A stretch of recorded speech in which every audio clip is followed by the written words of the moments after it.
ಹಿಡಿಬಾರ್ದು ಅದನ್ನ. ಮೋದಿ ಬರೋವರೆಗೂ ಆ ಥರದ ಅಸ್ತಿತ್ವನೇ ಸಿಕ್ಕಿರಲಿಲ್ಲ, ರಾಜಕೀಯ ಅಸ್ತಿತ್ವ.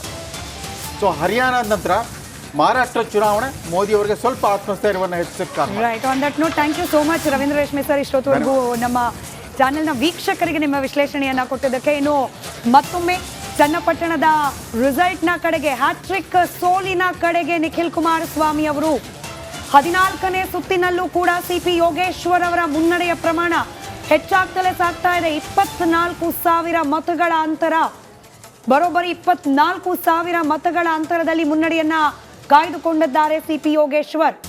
ಪ್ರಶಾಂತಿ ಮೇಡಮ್ ಹೇಳಬೇಕು, ಕಷ್ಟ ಅಂತ ಈಗ ಫಿಕ್ಸ್ ಆಗ್ತಾ ಇದೆಯಾ ಗೆಲುವು? ಯಾಕಂದ್ರೆ ಉಳಿದಿರೋದು ಇನ್ನು ಕೇವಲ 6 ರೌಂಡ್ಸ್ ಅಷ್ಟೇ ಅಲ್ಲ, ಆಲ್ಮೋಸ್ಟ್ ಅದು ತೀರ್ಮಾನ ಆಗಿಬಿಟ್ಟಿರುತ್ತೆ ಇಷ್ಟೊತ್ತಲ್ಲಿ. ಇವನ್ ನೀವು ಎಷ್ಟೇ ಒಂದು ಮತಗಳು ಎಣಿಸಿದ್ರು 24,000 ಇಸ್ ಏನೋ ಲೀಡ್ ತುಂಬ ಜಾಸ್ತಿ ಆಯಿತು. ಸೊ ಎಲ್ಲೋ ಒಂದು ಕಡೆ ಖಂಡಿತವಾಗ್ಲೂ ಬೇಸರ ಇದೆ.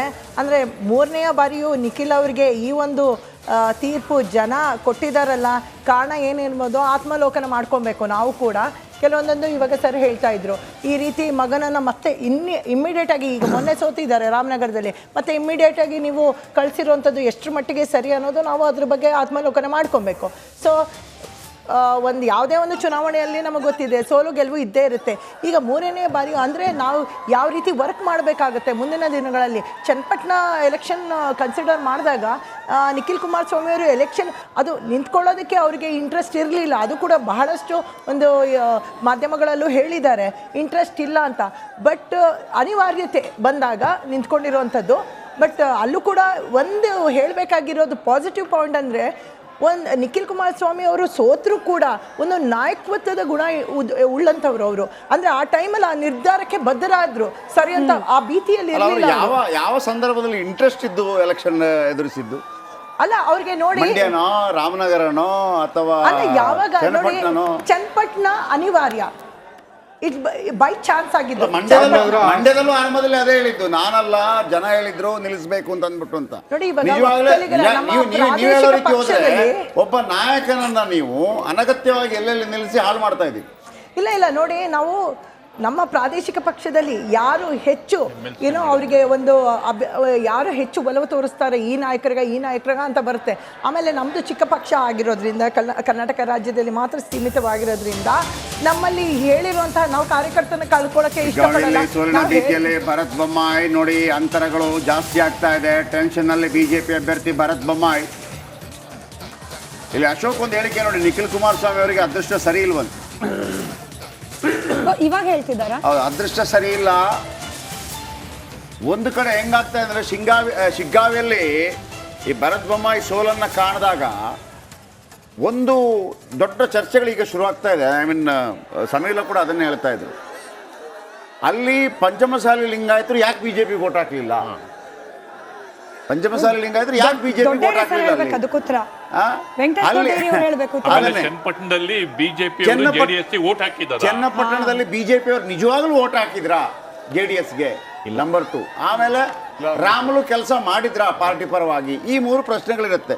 ಹೇಳಿ ಸರ್ ವೆಂಕಟೇಶ್ ದೊಡ್ಡೇರಿ ಅವರೇ, ತಾವು ನಿಮ್ಮ ಸೋಲಿಗೆ ಕಾರಣಗಳು. ತಾವು ಮೊದಲೊಂದು ಪ್ರಶ್ನೆ ಕೇಳಿದ್ರಿ. ಈ ಒಂದು ಚುನಾವಣಾ ಫಲಿತಾಂಶ NDAನಲ್ಲಿ BJP ಮತ್ತು JDS ಏನೋ ಬದಲಾವಣೆ ಆಗ್ತದಂತ ತಮಗೆ ಗೊತ್ತಿರಲಿ. ದೇವೇಗೌಡರು ಮತ್ತು ಕುಮಾರಸ್ವಾಮಿ ಅವರು ರಾಜ್ಯದಲ್ಲಿರ್ತಕ್ಕಂಥ ಒಂದು ಸದೃಢವಾದಂಥ ಒಂದು ದೈತ್ಯ ಶಕ್ತಿಗಳು. ಆ ಒಂದು ಶಕ್ತಿ ಜೊತೆ ಯಾವತ್ತೂ ಕೂಡ BJP ಜೊತೆಲೇ ಇರುತ್ತೆ ಮತ್ತು ಯಾವುದೇ ರೀತಿಯಾದ ಬದಲಾವಣೆ ಆಗೋದಿಲ್ಲ. ಚನ್ನಪಟ್ಟಣದಲ್ಲಿ ಮತ್ತು ಶಿಗ್ಗಾವಿನಲ್ಲಿ ತಾವು ಏನು ನಾವು ಶಿಗ್ಗಾವಿ ಮತ್ತು ನಾವು ಇದರಲ್ಲಿ ಸಂಡೂರಲ್ಲಿ ಹೇಳ್ತಾ ಇದ್ದೀರಿ BJPನವ್ರು ಓಟ್ ಹಾಕಿದ್ರ ಅಂತ. ತಾವು ಅಂಕೆ ಸಂಖ್ಯೆಗಳನ್ನು ನೋಡಿದರೆ BJPಯ ಪ್ರತಿಯೊಬ್ಬ ಸಾಮಾನ್ಯ ಕಾರ್ಯಕರ್ತನಿಂದ ಹಿಡಿದು ರಾಷ್ಟ್ರ ನಾಯಕರದವರೆಗೂ ಕೂಡ ಅಲ್ಲಿ ಹೋಗಿ ಕೆಲಸ ಮಾಡಿರೋದ್ರಿಂದಲೇ ಇಷ್ಟು ಅಂತರ ಕಡಿಮೆ ಆಗಿದೆ. 9,000 ನೋಡಿ, ಶಿಗ್ಗಾವಿನಲ್ಲಾದ್ರೂ ನೋಡಿ ಅಥವಾ ನೀವು ಸಂಡೂರಿನಲ್ಲಿ ನೋಡಿ, 9,101 ವೋಟಿನ ಮತ ಅಂತರ ಇದೆ ಇವತ್ತು. ಅದೇ ದೊಡ್ಡ ಇದೆಲ್ಲ ಗೆಲುವಲ್ಲ ಕಾಂಗ್ರೆಸ್ಗೆ. ಆಡಳಿತ ಇರುವ ಪಕ್ಷದಲ್ಲಿ ಎಲ್ಲ ರಿಸೋರ್ಸಸ್ ಅನ್ನ, ಸಂಪನ್ಮೂಲಗಳನ್ನ ಇಟ್ಕೊಂಡು ಮಂತ್ರಿವರ್ಯರನ್ನ ಒಂದು ಓಣಿಗೆ ಒಬ್ಬ ಮಂತ್ರಿನ ಹಾಕಿ MLA ಹಾಕಿ ಒಂದು 9,000 ತಗೊಳ್ಳೋದು ದೊಡ್ಡ ಗೆಲುವಲ್ಲ ಅದು. ನಿಮ್ಗೆ ದೊಡ್ಡ ಬರಬೇಕಾಗಿತ್ತು. ನಿಮಗೆ ಮಾಡತಕ್ಕಂಥ ಗ್ಯಾರಂಟಿ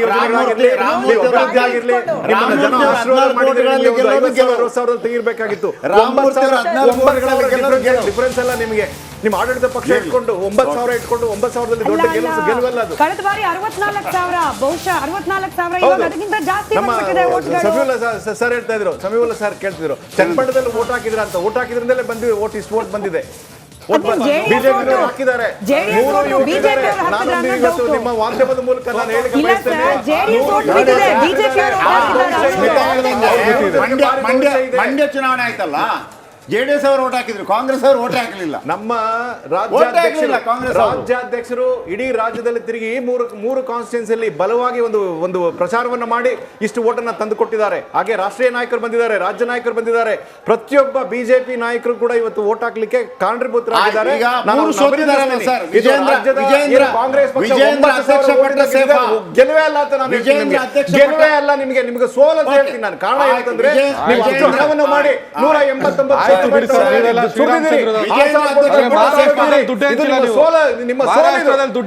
ಚುನಾವಣೆಗಳಲ್ಲಿ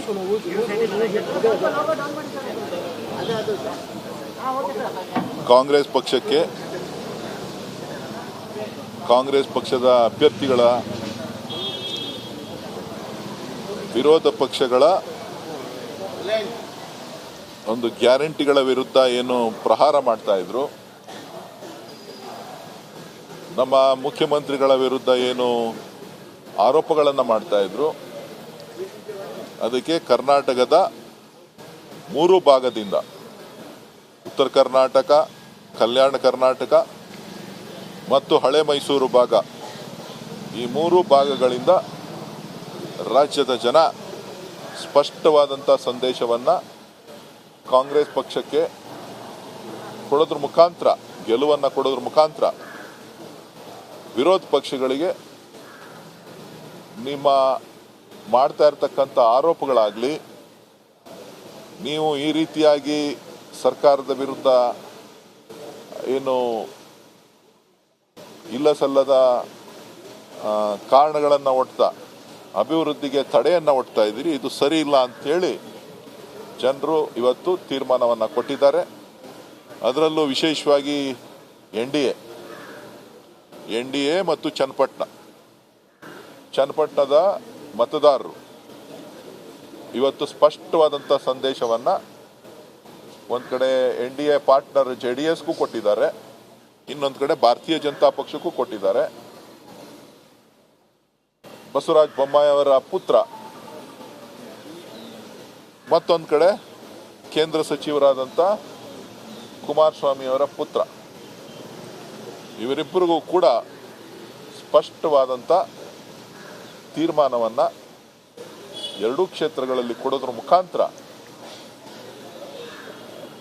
ಅವರ ಬದ್ಧತೆ ಮತ್ತು ನಿಲುವುಗಳು, ಆರೋಪಗಳು, ಈ ಆರೋಪಗಳಿಗೆ ನೀವು ಕಡಿವಾಣ ಹಾಕಬೇಕು, ಕರ್ನಾಟಕದ ಅಭಿವೃದ್ಧಿ ಕಡೆ ಗಮನ ಕೊಡಬೇಕು ಅಂತೇಳಿ ಸ್ಪಷ್ಟವಾದಂಥ ಸಂದೇಶವನ್ನು ಈ ನಾಯಕರುಗಳಿಗೆ ಕೊಟ್ಟಿದ್ದಾರೆ ಅಂತೇಳಿ ನಾನು ಭಾವಿಸಿದ್ದೇನೆ.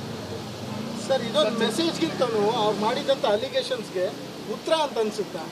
ಅದೇ ಹೇಳ್ತಾ ಇದ್ದೀನಲ್ಲ, ಅವರ ಆರೋಪಗಳು ಆರೋಪಗಳು ಏನು ಮಾಡಿದ್ರು, ಈ ಆರೋಪಗಳಿಗೆ ಸ್ಪಷ್ಟವಾದಂಥ ಉತ್ತರವನ್ನು ಮಾಜಿ ಪ್ರಧಾನಮಂತ್ರಿಗಳಿರ್ಬೋದು, ಮಾಜಿ ಮುಖ್ಯಮಂತ್ರಿಗಳು, ಕೇಂದ್ರ ಸಚಿವರಿರ್ಬೋದು, ಕರ್ನಾಟಕದ ಮಾಜಿ ಮುಖ್ಯಮಂತ್ರಿಗಳಿರ್ಬೋದು, ವಿರೋಧ ಪಕ್ಷದ ನಾಯಕರಿರ್ಬೋದು, ಸೊ ಹೀಗೆ ಅನೇಕರು ಏನು ಆರೋಪಗಳನ್ನು ಮಾಡ್ತಾ ಬಂದರು, ಆ ಎಲ್ಲ ಆರೋಪಗಳಿಗೆ ಒಂದು ಸ್ಪಷ್ಟವಾದಂಥ ತೀರ್ಪನ್ನು, ಅದು ಕೇವಲ ಒಂದು ಭಾಗದಲ್ಲ, ಉತ್ತರ ಕರ್ನಾಟಕದಲ್ಲೂ ಕೂಡ ಜನ ತೀರ್ಪನ್ನು ಕೊಟ್ಟಿದ್ದಾರೆ, ಮಧ್ಯ ಕರ್ನಾಟಕದಲ್ಲಿ, ಮತ್ತೊಂದು ಕಲ್ಯಾಣ ಕರ್ನಾಟಕದಲ್ಲಿ ಕೊಟ್ಟಿದ್ದಾರೆ, ಇನ್ನೊಂದು ಹಳೆ ಮೈಸೂರು ಭಾಗದಲ್ಲಿ ಕೊಟ್ಟಿದ್ದಾರೆ. ಸೊ ಹಾಗಾಗಿ ಸ್ಪಷ್ಟವಾದಂಥ ಒಂದು ಚಿತ್ರಣವನ್ನು, ರಾಜ್ಯದ ಜನರ ಚಿತ್ರಣವನ್ನು, ಅಭಿಪ್ರಾಯವನ್ನು ತಿಳಿಸಿರೋದ್ರಿಂದ ಬಹುಶಃ ಇನ್ನಾದ್ರೂ ಅವರ ಏನು ಕಾಂಗ್ರೆಸ್ ಮೇಲೆ, ನಮ್ಮ ಪಕ್ಷದ ಮೇಲೆ, ನಮ್ಮ ಪಕ್ಷದ ನಾಯಕರುಗಳ ಮೇಲೆ, ಮಾನ್ಯ ಮುಖ್ಯಮಂತ್ರಿಗಳ ಮೇಲೆ ಇಲ್ಲ ಸಲ್ಲದ